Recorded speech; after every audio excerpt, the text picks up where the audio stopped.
Maze 28 is signed to such labels as UV, Meanwhile Recordings, Mango Alley, and RKP, as well as many others, as lately he has been skyrocketing with his undeniably unique sound into the progosphere. What a stupid thing to say. So I'm going to show you how to make this high energy, deep progressive house style and show you some simple things that you can do right away to make your tracks feel more energetic and more peak time energy. Make a track in the style of Maze 28. Here are some things to consider. Very strong bass line elements, usually multiple layers of bass stabs and staccato elements that work together to create a very strong but powerful groove. For the drums, it's usually lots of percussion that is moving very fast, which drives the track forward. The hi-hats usually sound big, splashy, which also makes the track feel higher energy. For the synths and effects, we're using a lot of futuristic, gritty, fast-moving leads, pads, drones, and effects such as impacts, risers, and unique sounds to keep the track always moving and always sounding interesting. Maze 28 has taken a deep progressive sound and cranked it up to 11. So let's go over this project, which by the way, you can download in the link in the description below or up in this card right here. By the way, shout out to Maze 28 for giving me permission to cover his style. Hi everyone, Maze 28 here. Just want to say a quick hello to Dowden and everyone watching this video. Dowden did an amazing job covering my style. There are some amazing tips there that I'm pretty sure that will come handy to every one of you, even to myself. Dowden, let's finish this collab soon. Guys, wish you all the best. Keep learning. God bless you all. Cheers. Style. Track is 123 beats per minute and the key of the track is D minor. You want a kick drum that's going to cut through a busy mix. This kick is a little bit more punchy in the top end, especially if I turn on my EQ, overdrive for a little bit of crunch in the top. That really helps to cut through that mix. It's very snappy with that overdrive. The drum bus to kind of add a little bit of crunch to the body. And then another EQ, cutting out some of the low, mids, and a little bit of the muddiness and a little bit of the kind of snap at the top. It's going to help cut through very busy drums. That's why I have it a little bit snappier. Once everything's playing, the kicks gets bogged down very quickly. So this helps to cut through the mix. Next, I have my bass channel, just some processing on the group, some saturation to make it a bit warmer. Multiband dynamics is squishing down the low end, mids, and highs because it is a pretty full sounding bass line. So these are just there to kind of control the transients and control the dynamics of the sound. EQ for some filtering when I do a build up, and then some sidechain from the kick. I'm compressing on the kick group itself just a little bit to make sure I'm cutting through not only just the sub, but the rest of the instruments. Then I have individual sidechain compressors and varying amounts of sidechain from each of the layers. For now, I'm going to turn these effects off and I'll turn them back on after. My first layer of bass is the sub, and this is very important to get right because this controls a very large portion of the groove of your track as well as the perceived tempo. The perceived tempo means how fast it feels. If you write the track in a certain way, it can feel slower than it actually is, and it can also feel faster than it actually is, and that's why I call it the perceived tempo. This bass line with the kick sounds pretty good, pretty groovy. It feels fast, it feels rolling, and it feels like it's driving. I've used this velocity change on this note here and this note here. So these notes are actually sounding a little bit quieter, and that's just giving a bit of dynamics to the bass line.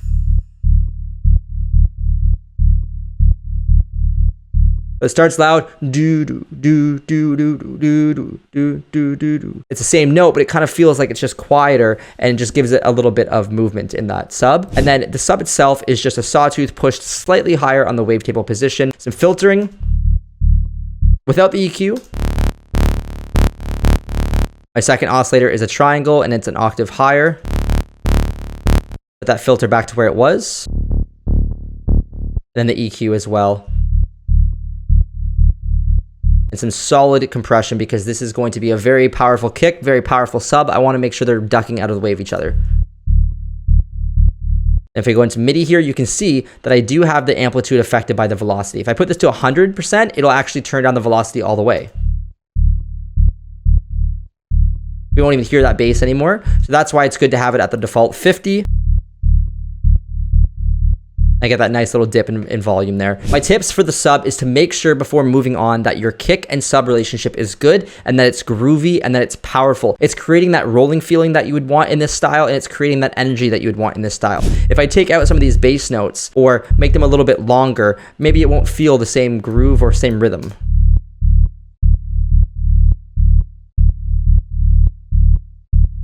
To To me, that feels a bit slower and not so exciting. So I break them up a little bit and keep them pretty close together so there's not big gaps in between. I also have a little bit of release on the amplitude. So that is because if there is no release on the amplitude, then it'll be a bit punchier, but I like that these notes have a little bit of release, a little bit of tail, so that they fill up more because they're quite short notes. So it's still punchy, but I get a little bit of a tail to kind of bleed into the next note and not be so cut and dry, which sometimes can make it feel less rolling as well when it's a little bit too tight sounding. And one last thing I'll mention is there's a little bit of envelope 2 on the cutoff, so it is a little bit of a punchy sound. It's opening that cutoff a little bit like a pluck just to give it a bit more drive. Moving on to the accent bass. This is where things start to become much more Maze 28. All the sound design in here, I'm using stock plugins except for maybe 1 or 2 sounds where I'm using Vital, which is a free synth, and I'm keeping it very simple. I want to keep the sound design as simple as possible so that it's easy for you to learn and to show you that it doesn't always need to be super complicated sound design to make something work really well. For this accent bass, this is more like a bass top, and this is to add a bit of character to the sub. You'll see that they're the exact same MIDI. So I look here, I have my envelope 2 on a sawtooth wave. I have 2 sawtooth waves that are slightly different. This one is quieter. And the filter here, cutting it off, making a pluck using envelope 2. Again, just making a simple pluck. If I push this up, it's not that different than a regular pluck. I'll turn all my processing off. A little bit of unison on the shimmer mode and a little bit of detune here. I have to be careful by doing this because you don't want to have phase problems. And then I will go back down my octaves here. Nice gritty pluck. This EQ is cutting out a lot of the lows because I already have my sub. And the reason I'm splitting these is because this sub is pretty overwhelming. And I find it's easier to control when you have a sub layer separate and then the rest of the sounds. If I go into the MIDI here, you'll see that I have filter 1 frequency on the velocity as well as the amplitude. That means that when I'm playing this, these lower velocity notes are going to be more closed or open depending on the setting that I choose. So if I select this one, it'll sound different than this one. This one's more closed, more reserved, and it's creating a dynamic bass line. This one is a little bit different than this one. On the newer versions of Ableton, you can actually change this even more by having a velocity range inside here, which you can find the settings over here. I don't have that because I'm using Ableton 10 so that people can still grab the project file for any version of Ableton up from 10 and up, but I can add in my own randomness here with this velocity tool. So I'm just going to add a little bit of random, and now it'll add even more dynamics and make the bass line even more interesting.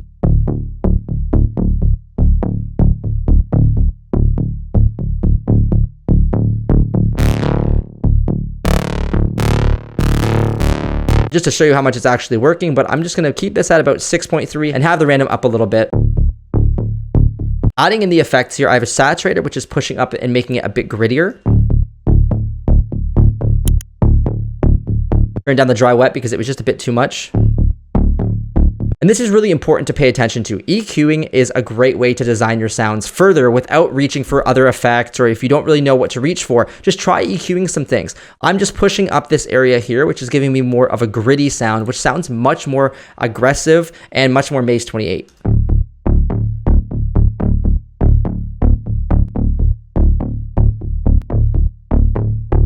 Right, it adds that nice little crispy, fluttery sound in the top end of the bass pluck. I have a delay here to add even more movement, but I'm making sure I'm only adding a little bit and I'm filtering out the lows. Bring that up a little bit. It just adds a little bit of glue in between. It makes the bass line feel more interesting. Compression from the kick. And this compressor is actually from the other accent bass. So this layer of accent bass that I'm bringing in next, when this layer plays, it's going to squish down this layer. And the reason I do that is because I don't want too many layers playing the same frequencies. Just like the kick and the bass, I'm using this accent bass 2. When that plays, it's going to squish down the accent bass 1. I'm actually using Track Spacer for this, which works a little bit better than the regular standard compressor because it chooses which frequencies it's going to actually EQ out. So it's kind of like a multi-band sidechain compressor. I'll put a link to this in the description below. It's a great tool.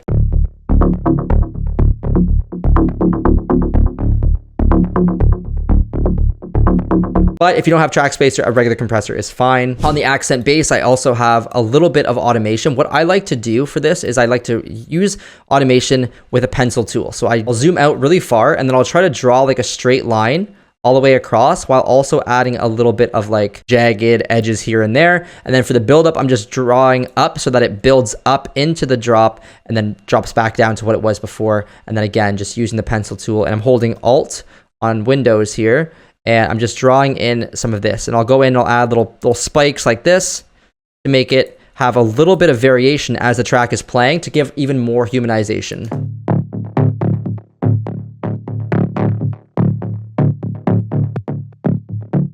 They're opening, they're closing, it's very subtle.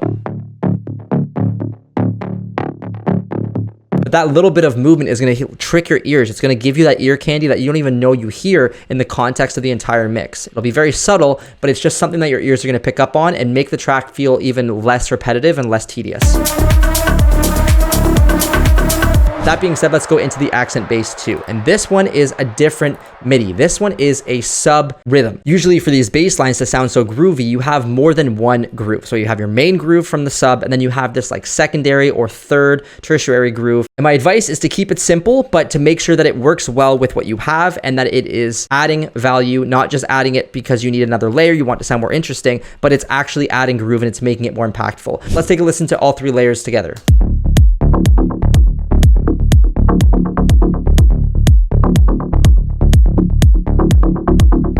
You can hear that it adds extra value to the loop. It makes it more interesting, but it's not disrupting the groove. It's not taking away from the groove. It's actually adding to the groove by giving you something else to groove into. It's very important that these grooves interplay and they work well together. And there is also like a call and response here as well. We have the first two notes playing with the kick, and then so that's the call, and then the response is over here. We have call and response. And basically what that means is that you're kind of setting up one half of the loop and then answering it, which is the call, and then answering it on the other side with something different. And that this is very, very effective in making it really groovy. And sometimes when you have a call and response and you don't put a response, but it feels like a call, then it can actually take the track's momentum down. And it's hard to explain, but usually it's just kind of like a feeling. If you put in these two notes here and get rid of this, it kind of feels like there's something missing.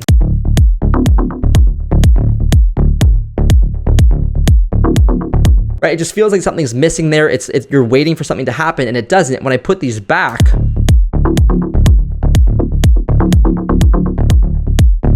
it's much more interesting.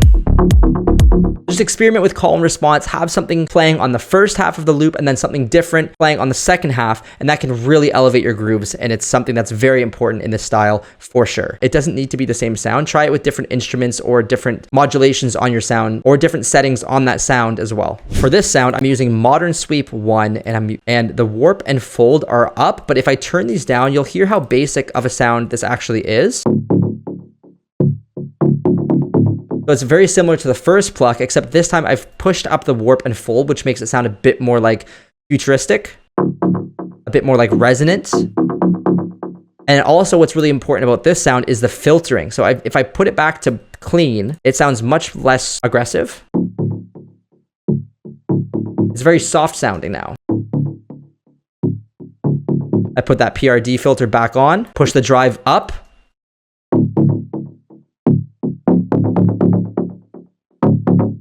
And you get a really nice grit from pushing up that drive with the PRD filter. Then I'll put up my warp and fold back. A little bit of detune again. And then this is an EQ where I have called Bite. I'm leaving it off, but I wanted to show you what it's doing. It's actually adding a bit of aggressiveness to the sound. Again, using EQ to really shape the sounds. And this is Bite because I feel like it's kind of like a type sound in this EQ here. So by pushing this up, we get a bit of a grittier sound.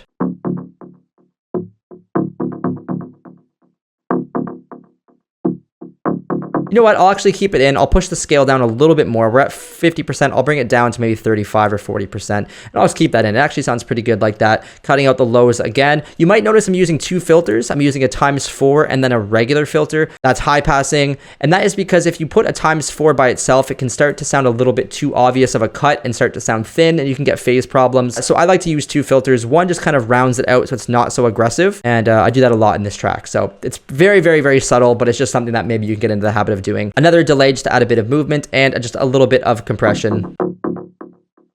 just grabbing the peaks that are coming through. And this is the sound that's squishing down the compressor in here so that they play together.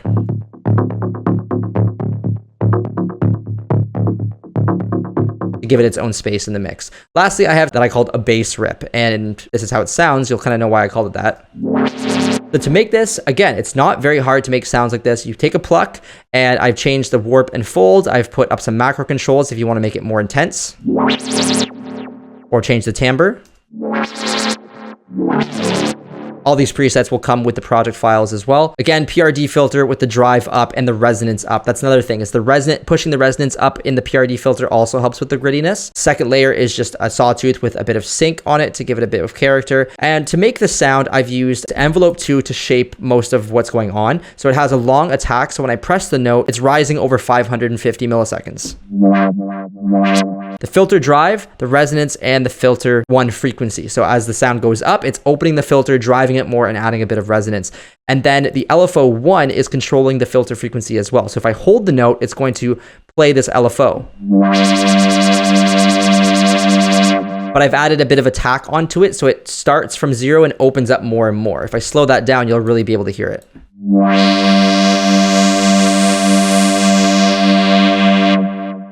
I'll put it back to what it was. You get this like nice kind of rising wobble. That's pretty cool. Some unison, some detune, delay, EQ, again, scooping out some muddiness and some grittiness where that bite is. A bit too much. I already have a lot of bass layers playing that, so I'm just going to scoop that out. And then some sidechain compression from the kick. Lastly, the group itself is an EQ, and then a bit warmer and the multi-band dynamic. So the a bit warmer, like I said, makes everything a bit warmer.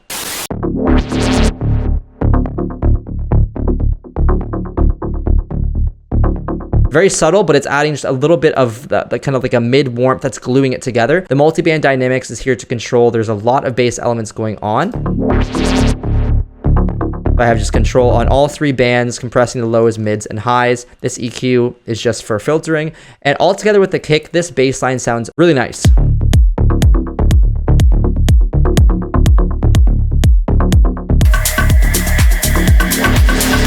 One more thing I want to really drive home about the bass lines for this style is that the interplay between the layers just really has to work. You have to make sure that your multiple bass line rhythms need to work very well together, not to overlap too much in the frequencies, but be enough that the bass line feels super full, driving, and that the most important part is that it's groovy and catchy. Stick to simple rhythms, and usually faster notes in succession sound a bit more high energy and aggressive. If you feel like the energy is a little bit low, try adding more notes in between the bass notes that you already have to create a bit more fast-paced energy. And make sure if you're adding a bunch of layers that you're using proper EQ and sidechain compression to make room for the overlapping bass elements. Otherwise, you'll get a very muddy mix very quickly. And for the bass rip, the reason I put it so far at the end of each of the loop is because you want to separate your loop so it doesn't feel so repetitive. It's only happening every 4 bars, and that way it makes the loop feel like it's a little bit more of a long loop and not just a 4-beat loop, but more like a 4-bar loop. The drums in this style are typically very aggressive. They're fast moving. There is a lot of sharpness to them. There's usually ride cymbals that are very splashy that are creating a lot of high energy. But first, before I even get into the hi-hats and stuff, I wanted to use this percussion. I originally had this as part of the bass line because it worked really well with the groove, but I put it into the drums because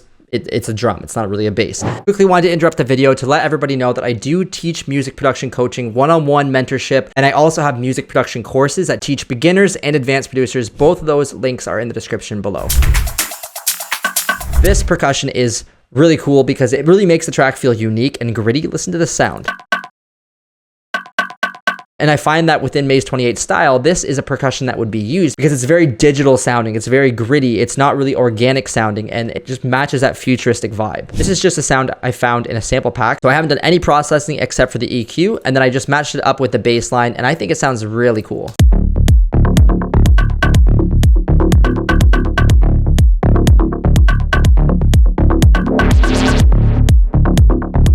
You'll notice that I have different velocity on the different hits of the perc. Just adding a bit more dynamics to it so it's even more interesting and more rhythmic.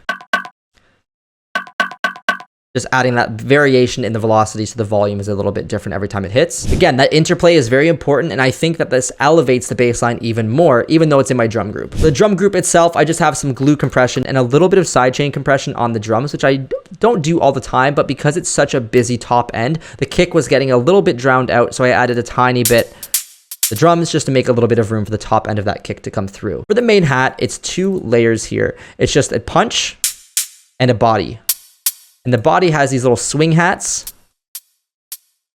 And I've added some groove from the groove pool. I have 2 different groove pools here, Logic 16, Logic 8, and they're both swinging with a little bit of different timing and randomness and velocity. And I've placed these both on different drum MIDI clips. The 2 grooves are going to be playing a little bit differently from each other. I highly recommend using groove pools to add swing or doing it manually on your drums or other instruments because it really helps to make the track not feel so monotonous and robotic. A really cool trick to making it feel more energetic is actually by pushing the hi-hats like a few milliseconds earlier in the track. So if I go into my track delay here, you can see that I have this at 0. I've already done this on my open hat and my shaker, but if I do this here, just by like 3 to 5, 6, 7 milliseconds, this will create a sense of urgency because the hi-hats, I mean, you could also do it manually here, but the hi-hats will be a little bit earlier in the mix, and that actually feels like a higher energy. It feels like it's urgent when you're listening to the drums. I'll try it with the track and see if you notice. It's pretty subtle, but if I just move it back and forth, maybe you can feel that it is a little bit more tense with this going further to the left. I usually like to go maybe 5 or 10 milliseconds, but I'm going to go a little bit further so you can feel the difference much more obviously.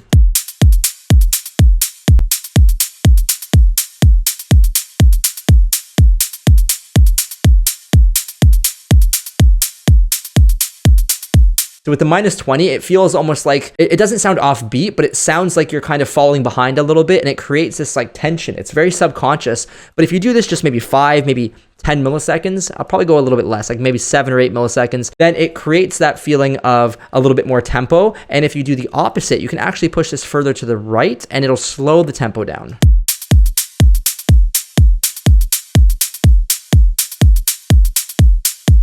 See the difference? It's pretty cool. For this hi-hat, I have 2 layers.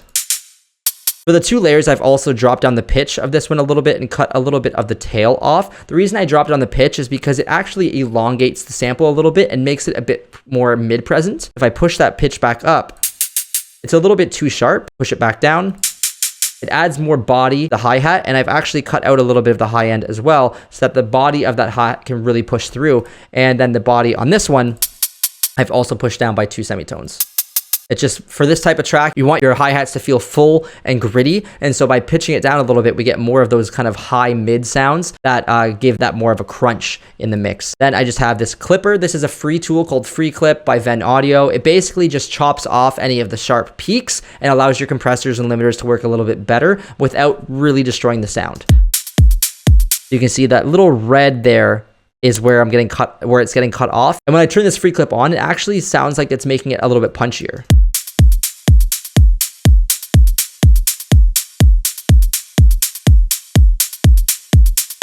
The best part is it's not taking up any more headroom because we're cutting off those peaks. Up next, simple hi-hat. It was quite a long hi-hat. So I've faded out and I've kind of shortened it. So I will cut out the low end of this hi-hat that I don't need. Compressor's not doing anything. And then I have the Haas effect here, which is just a stereo widener. Then my track delay, pushing it a little bit to the left, especially because I have this Haas effect on here. This means that it's going at 12 milliseconds to the right. So by pushing it back to the left by 9, I'm effectively only going forward by 3 from left to right. And I have a shaker. Sounds like there's a little bit too much swing on there. So I'm just going to dial back here. I think, yeah, we're using this one. So I'll dial this back a little bit. That's better. For the shaker, I have this low, medium, high, medium pattern of shakers, and that just grooves really well with the kick. I also have side chaining with the kick so that it glues to the kick and grooves really well. So I like to take hi-hats and turn them into shakers because I think that they sound really nice. Has effect on there as well to give that nice stereo image. Then I have what I call a sharp shaker. So I like to do at least 2 shakers. One is usually a bit more rhythmic and a little bit more sharp into the grid, and then the other one is a little bit more swingy and has a bit more fluidity to it. It's kind of off the grid, giving that ear candy and that looseness. So here I have just this, it's pretty basic sounding shaker. This one is a bit sharper and it has a lot of movement to it. This is a sample from a Bound to Divide drum pack. I'll put a link to that sample pack in the description below. These types of samples are vital in creating a very dynamic sounding track and giving you a lot of ear candy. So I definitely suggest grabbing some nice shaker loops or percussion loops and throwing them in here to just really elevate your drum loop. You can't always do it yourself, but it does take a lot of time and practice, and these are great for just a quick addition to making your drum loop sound much more interesting. And then I have some sidechain from the main hi-hat. I should have that on the regular shaker as well. This is because you want that hi-hat to really punch through and come out on top of the mix. The rides are great for increasing the energy of your track. Again, that higher frequencies, more splashy, sharp frequencies usually translate to a bit higher energy. So that's why the ride cymbals are so good for this style. If I have this ride, it's just, I've taken off a little bit from the beginning. It was just a bit too transient. So I've added a bit of fade in. And I've pitched it down because it was a bit too sharp. And then the side chain, really hard side chains, and it's playing on the 8th notes. So I faded in at the beginning because without, it was just a bit too transient. It's too hard hitting, so I've faded in the beginning. Added this side chain from the kick to give that really nice pumping effect. Has effect for some width, and this auto pan to kind of make it circle back and forth with the panning. Nice and slow. The second ride is using auto pan, but I noticed in a lot of Maze 28's tracks, he does this thing where he has the auto pan go left and right, kind of on the every other beat. So it sounds really cool. Check this out.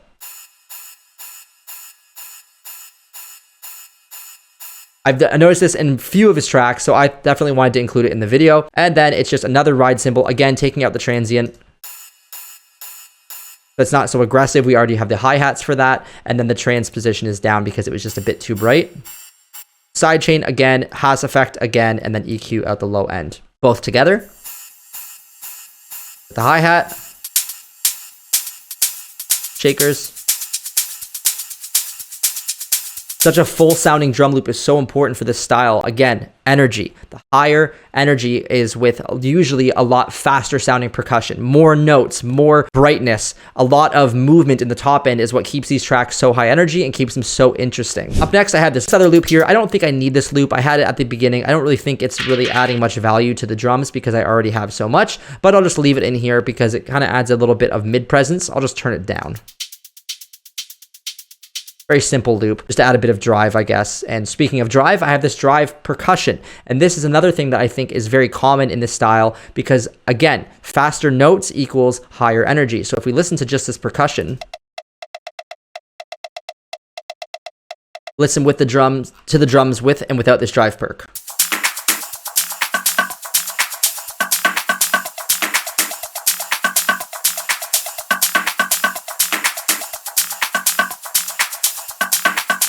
It just adds another layer of increasing that perceived tempo. So that's why I kept it. I like to have, and every one of my higher energy tracks, I usually have something that's playing pretty subtly fast and kind of percussive, and it increases that energy a little bit. I wonder, how many times am I going to say energy or increases the energy in this video? But that's just because Maze 28 style is honestly unlike many other producers. He's definitely created that style of high energy. So I'm going to keep saying it. The only other thing on the drive perk is the auto pan. I've kind of cut out this, be a bit snappier, and then some EQ, and this amp is just giving it a bit of character, a little bit of brightness. Clap and snare, just 2 layers. I chose this kind of unique sounding clap to give it, again, a futuristic vibe. Nice and crispy and gritty. Nothing special except for a little bit of swing on here. The second clap has a little bit of a changed velocity, so it's a little bit different sounding. All these subtleties are what really adds up to making a drum loop that feels very interesting for a long period of time. These tracks are 7 to 8 minutes long. Without these little details, it can get monotonous. So little things like this can go a long way. We're almost done the drums here. We have 2 more layers. We have this percussion that again, I found a really weird sound. It's like a ribbit. It's a very strange sound, so I thought it would work with this because, again, we're with that like futuristic style. Listen in the loop.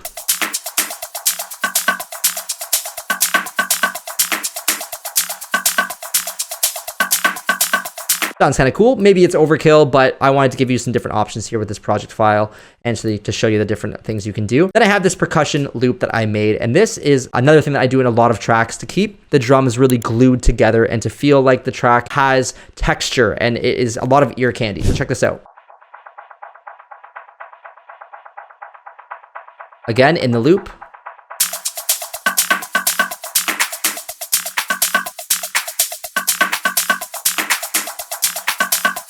Right, it adds a nice flavor and it glues all those instruments together and gives you that beautiful ear candy that I just love doing that. And it's very easy to do. You basically just have to choose a percussion loop that you want. So I'll just grab any random loop. So let's just search Perc loop. Sure, we'll grab this one. I'll throw that in. And then on here, I just have a delay, EQing out the lows and EQing out the highs. But I like to throw an LFO on here as well. So it's adding a bit of movement. And listen how this sounds. Try different things. More delay, faster delay.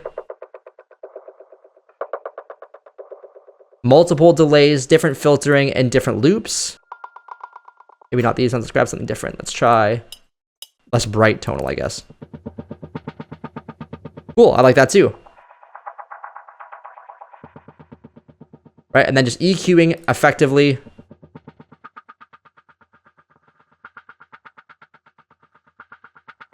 And then I'll just record that and then turn that into a loop. And I do this every track. Every track I make, I do something like this, and it gives character to the sound. And I just really recommend trying that out. We're going to move on to the synths. But before we do, I just want to let you know that my masterclasses are now available on a new platform. So you can go in, enroll, and watch the 8 to 10 hour masterclasses that I've been doing online. So I'll put a link to that in the description below or up in this card right here. You can watch me write a deep progressive house track from start to finish, the writing from absolute beginning to the mix down and potentially even master of the track. I've been getting a lot of positive feedback from these, so I've decided to now upload them so that anybody who's missed the live masterclass can still go back in and rewatch.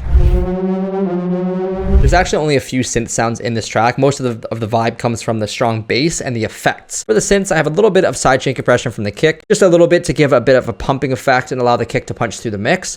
I have this vital sound. So this is a preset called Super Pluck. This is how it sounds in the mix.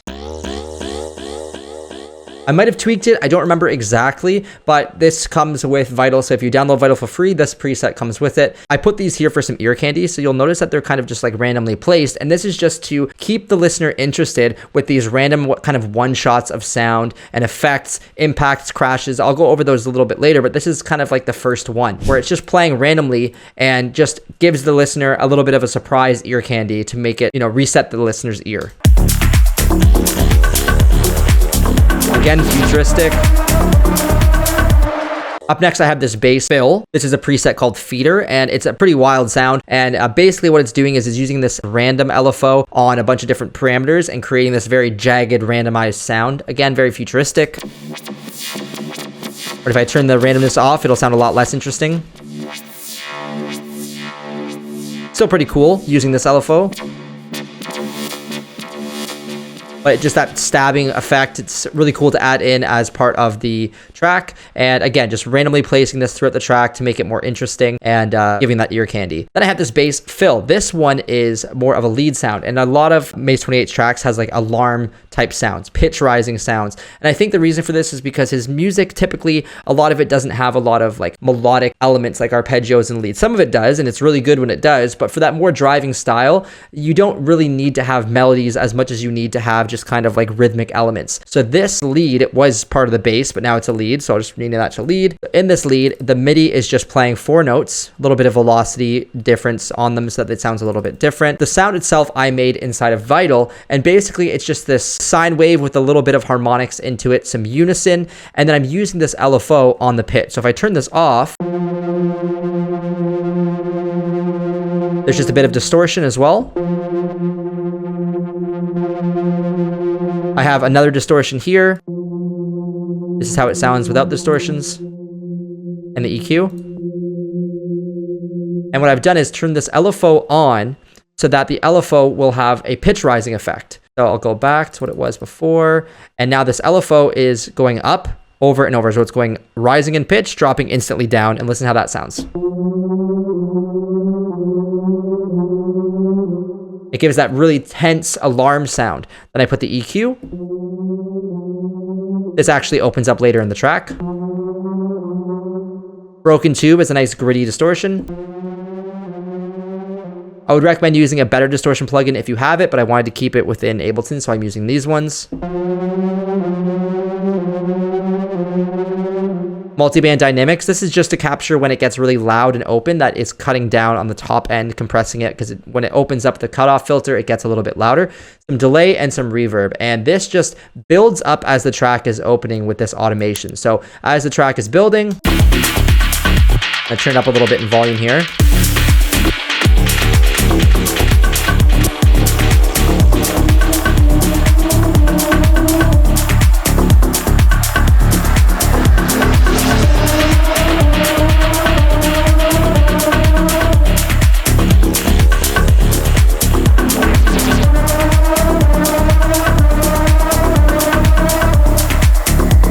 In the breakdown, it keeps playing, opening more. It gets pretty loud, so I'm going to automate this volume down more and more as it's kind of dropping into the breakdown, then back up when it drops into the drop. Pretty cool sound, not difficult to make, and it adds a lot of tension and release to the track. And then on the build up, I'm opening it, playing it more often. It's not having that gap in between. And then I have the same exact sound, but instead I have a higher octave, and it plays 3 higher octaves. So the first octave plays down here, second, then third. And that's just going to build up tension with the build up.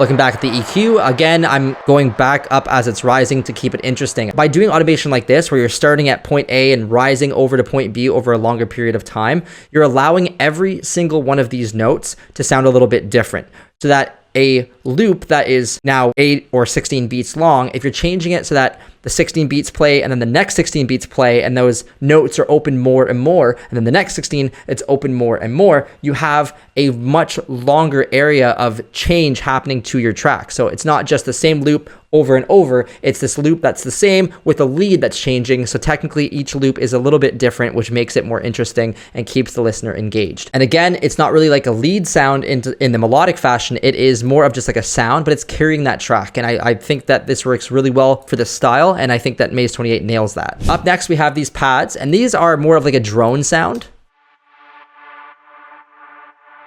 And why I like to use these is because they have a lot of like white noise to them. They are very full sounding, and they add a lot of glue melodically to the track, especially when there's not too many synths going on. Using a drone like this that can really fill up the melodic side of things and give you that pitch and that tonality can really help the track feel full. So for this, I'm just using a synthetic strings pad. It's a preset inside of Ableton. I'm playing 2 octaves here.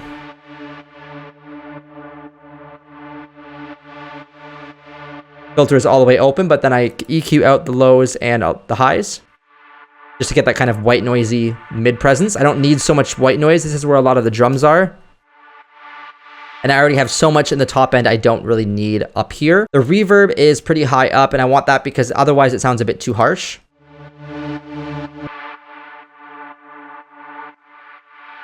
And lastly, the sidechain is a really cool trick to add a bit of an increased energy as well. If you take the sidechain off, it's more of a rolling, more of an atmospheric vibe. But if I turn the compressor on, it increases that sense of urgency, especially when played with the rest of the track.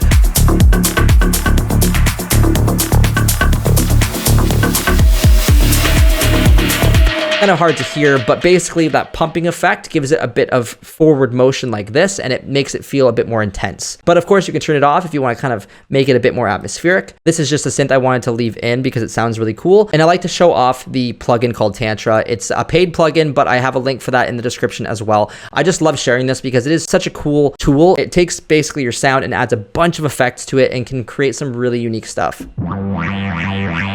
that's the sound already. And then Tantra.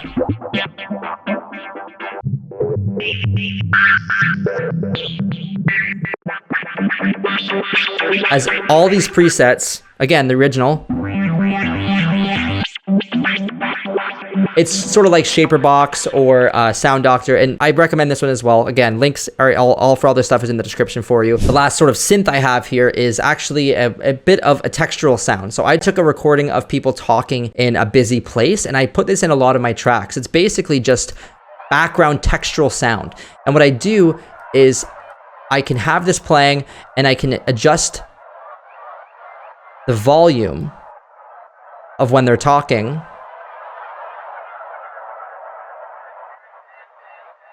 It's just a really cool textural sound that can add a little bit of glue to the entirety of your track. It's always moving, it's always ear candy because it's just changing constantly and you can't really pick up what it is, but it helps to glue it all together, it helps to make it interesting, and subconsciously it gives you that ear candy that you don't even really notice is there, but when you turn it off, it kind of feels like something's missing.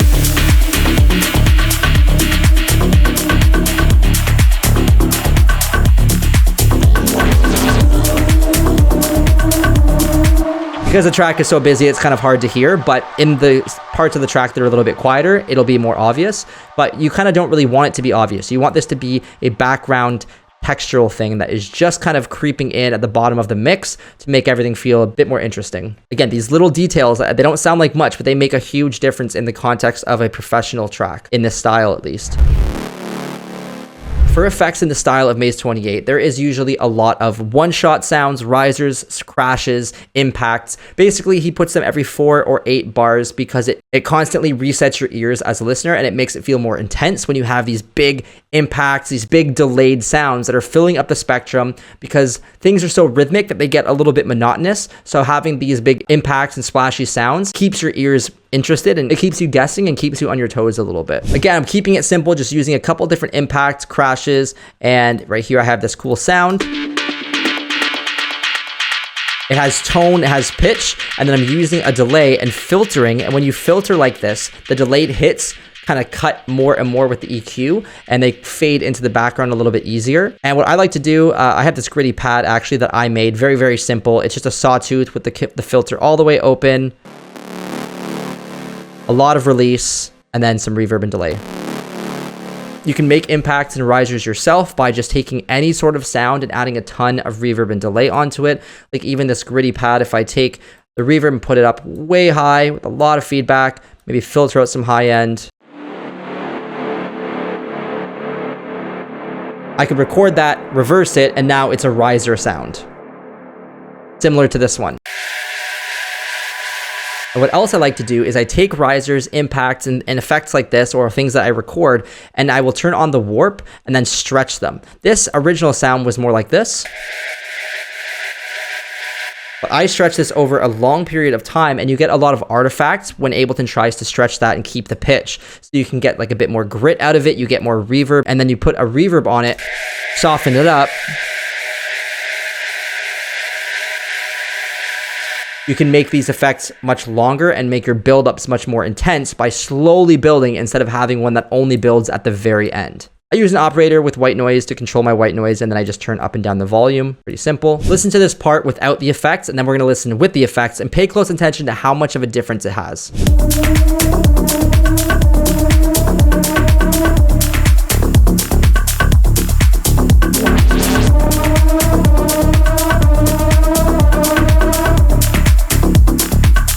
And now listen again with the effects on.